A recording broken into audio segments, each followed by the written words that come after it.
Doktor Flamur Topi është një nga ato emra që të imponon respekt. Prej shumë vitesh, pjesë e ekranit dhe me zemër shumë të madhe për të ndihmuar çdo që i trokisë në derë. Kjo është panorama që shumë njerëz e njohin doktorin.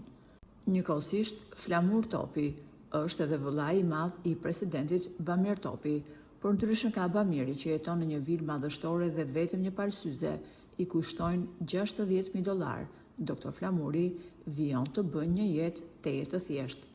Megjithatë, si rrallëherë ai ka zbuluar një aspekt të jetës së tij që ne nuk e njohim, lidhjen që kam pasur me bankerin Artan Santo, të cilin e eliminuan tek dera e bankës Credins. Doktor Flamuri tha: "Unë kam qenë skenarist dhe kam shkruar skenarin e filmit Guximtarët. U bë një konkurs dhe me qindra fëmijë ishin aty për të marrë këtë rol, dhe rolin kryesor e mori Artan Santo. Edhe pse ishte djali i shkathët, aty Santo kishte rolin e Ilir Qullacit. Artani ishte fëmia i dy prindërve intelektual. Shumë vite më pas, e kam takuar Santon edhe te banka Credins. Herën e fundit që e takova, më kujtohet se ishim në korridoret e bankës dhe i them: "Ti Ilir", e ngatëroja shpesh sepse më kishte ngelur në mendje emri i Ilirit si në rol.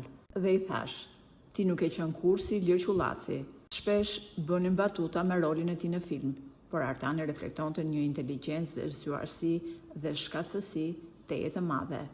Kur mora lajmin për atë që i ndodhi, nuk munda ta besoja. Më kujtohet se në një emision kam thënë se infrakti është e vetmja sëmundje që nuk të jep mundësi të lësh amanete, por kur e mendoj, edhe kjo gjë që i ndodhi Santos krejt papritur nuk i dha atij mundësinë për të lënë amanete.